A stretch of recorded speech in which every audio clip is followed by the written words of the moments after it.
My dear fellow citizens, my heartiest greetings to all of you on our 77th Independence Day. It is a glorious and auspicious occasion for all of us. I am overjoyed to see that festivity is in the air. It is a matter of delight as well as pride for us to see how everyone, children, youth, and the elderly in cities and villages everywhere in India are excited and preparing to celebrate this festival of our freedom. The people have been celebrating Azadi Ka Amrit Mahotsav with great enthusiasm. Independence Day celebrations also remind me of my childhood days. We could not contain our excitement of participating in the Independence Day celebrations in our village school. When the tricolor was hosted, we felt an electrifying energy pass through us. With our hearts full of patriotic pride, we salute the national flag and sang the national anthem. Sweets were distributed and patriotic songs were sung, which kept playing in our minds for many days. I was fortunate in having an opportunity to relive these experiences when I became a school teacher. When we grow up, we may not remain as expressive of our joy as children are, but I am sure that the intensity of the patriotic feelings associated with the celebration of national festival is not diminished at all. Independence Day reminds us that we are not merely individuals, but we are part of a great community of people. It happens to be the biggest and the greatest community of its kind.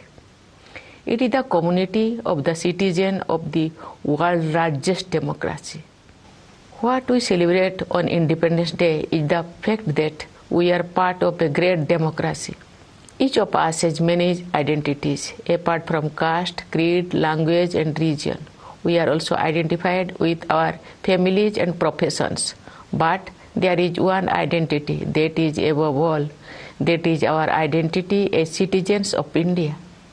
Each one of us is an equal citizen. Each one of us has an equal opportunity, equal rights, and equal duties in this land. But it was not always so. India is the mother of democracy, and since ancient times, we had democratic institutions functioning at the grassroots. But long years of colonial rule wiped them out. On 15th August 1947, the nation woke up to a new dawn. We not only own freedom from foreign rule, but also the freedom to rewrite our destiny. With our independence began the era of foreign rulers, withdrawing from many colonies, and colonialism drew close to its end. What is special about our freedom struggle is not only the fact that its objective was achieved, but also how it was fought. Under the leadership of Mahatma Gandhi and a galaxy of extraordinary visionary leaders, our national movement was animated by a unique set of ideals. Gandhiji and others rekindled the soul of India and helped the nation rediscover its civilizational values. Following India's shining example, truth and non-violence, the cornerstone of our resistance, has been successfully employed in many political struggles around the world. On the eve of Independence Day, I join my fellow citizens in paying grateful tribute to the known and unknown freedom fighters whose sacrifices have made it possible for India to regain its rightful place in the Committee of Nations. Great women freedom fighters like Matangini Hajra and Kanakolata Borua laid down their lives for Bharat Mata. Ma Kosturaba matched the father of the nation, Mahatma Gandhi, every step of the way on the difficult path of Satyagraha. Many great women leaders like Sarojini Naidu, Amu Swaminathan, Rama Devi, Aruna Asaballi, and Sucheta Kripalani had set inspiring ideals for all future generations of women to serve the nation and the society with self-confidence. Today, women are contributing extensively in every field of development and service to the country and are enhancing the nation's pride. Today, our women have made their special place in many such fields in which their participation was unimaginable a few decades ago. I am happy to note that the economic empowerment of women is being given special focus in our country. Economic empowerment strengthens the position of women in the family and society. I urge all fellow citizens to give priority to women empowerment. I would like our sisters and daughters to overcome challenges with courage and move ahead in life. Development of women was among the ideals of our freedom struggle. Dear citizens, Independence Day is an occasion to reconnect with our history. It is also an occasion to assess our present and reflect about our way forward. Looking at the present, we see that India has not only regained its rightful place on the world stage, but it has also enhanced its standing in the international order. During my visits and interactions with the members of the Indian diaspora, I have observed a new confidence in the India story. India is playing a crucial role in promoting developmental and humanitarian goals around the world. It has also assumed leadership of international forums, especially the presidency of G20. As the G20 represents 2/3 of the world population, this is a unique opportunity to help shape global discourse in the right direction. With the G20 presidency, India can nudge decision-making in trade and finance towards equitable progress. Beyond trade and finance, matters of human development too are on the agenda. There are many global issues that concern all humanity and are not limited by geographical boundaries. I am confident that with India's proven leadership in dealing with global issues, member nations will be able to advance effective action on these fronts. What is notable in India's presidency of G20 is the way this diplomatic activity has been taken to the grassroots. There has been a first of its kind campaign to encourage people's participation. It is delightful to see, for example, students enthusiastically participating in diverse contexts organized in schools and colleges touching upon the themes of G20. All the citizens are enthusiastic about events related to G20. Dear fellow citizens, this enthusiasm along with a sense of empowerment is possible because the nation has been taking great strides on all fronts. India's economy has proven to be not only resilient during turbulent times, but is also a beacon of hope for others. The world economy is passing through a delicate stage as the pandemic has been followed by international events that have added to the air of uncertainty. Yet the government has been able to navigate the stormy waters very well.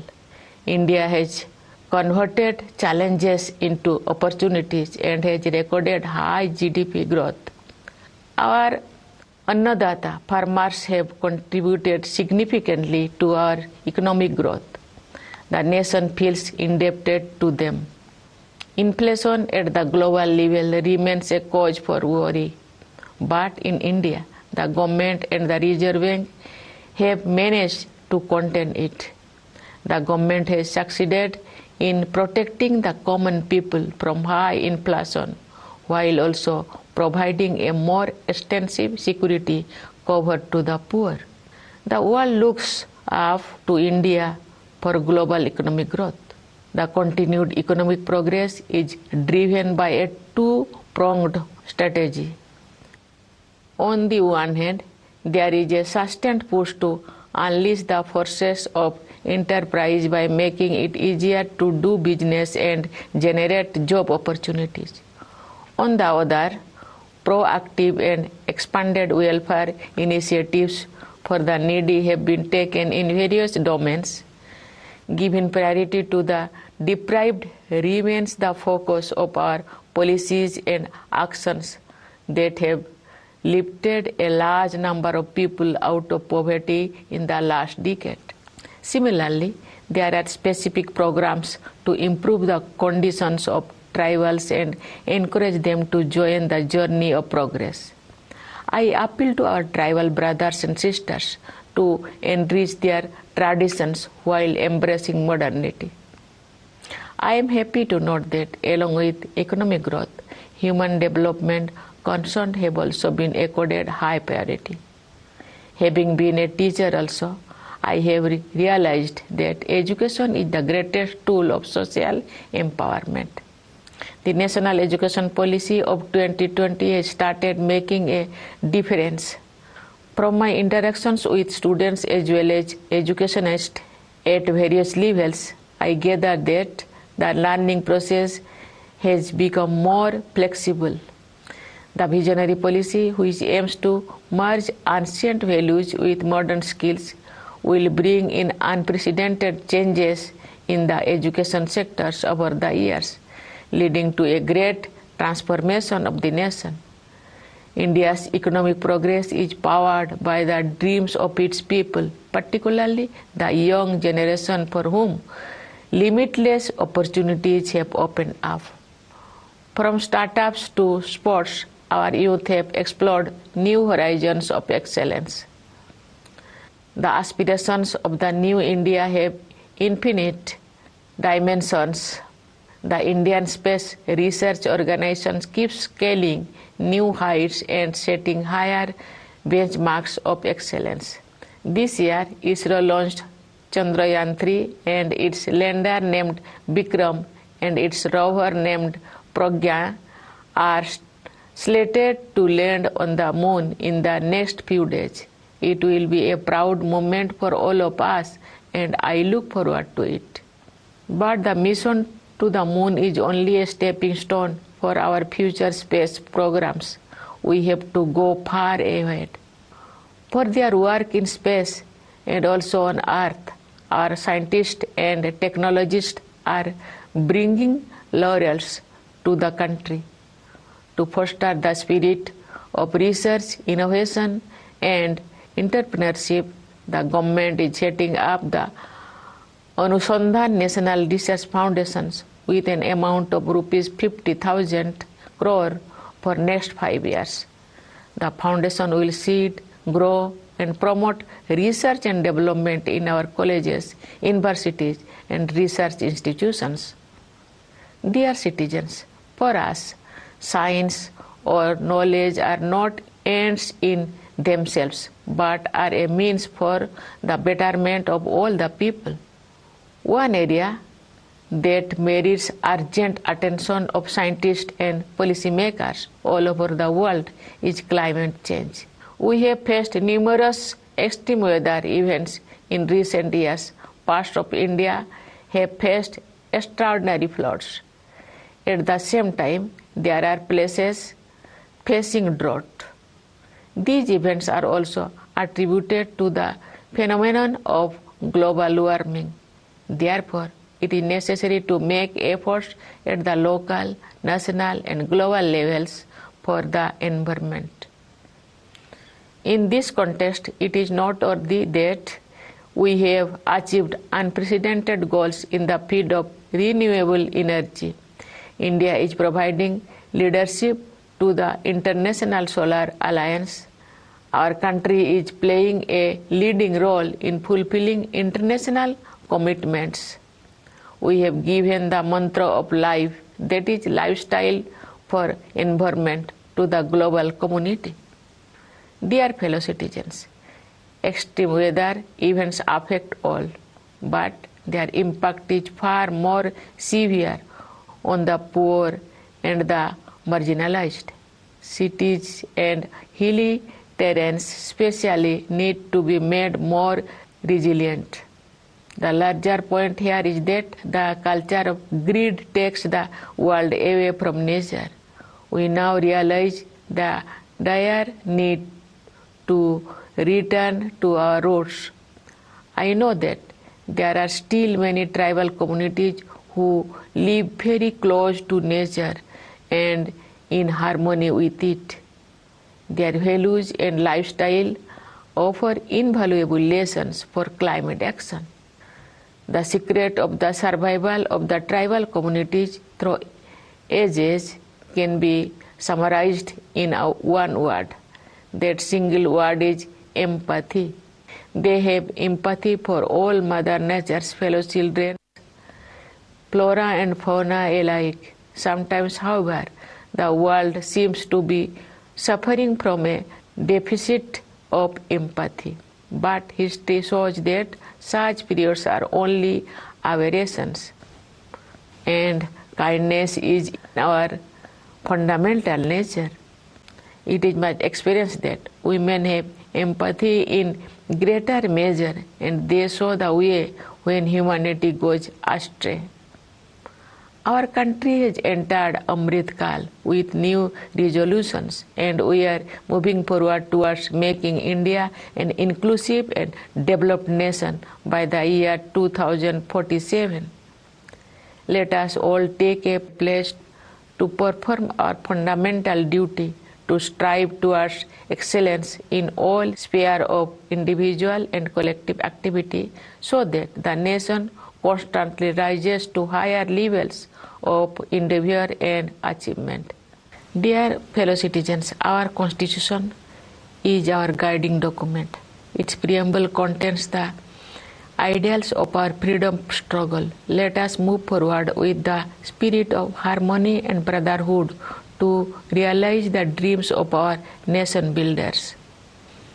On the eve of Independence Day, I once again extend my greetings to you all, especially to our soldiers guarding the borders, jawans of the forces, and the police providing internal security, and to the members of our diaspora living in every part of the world.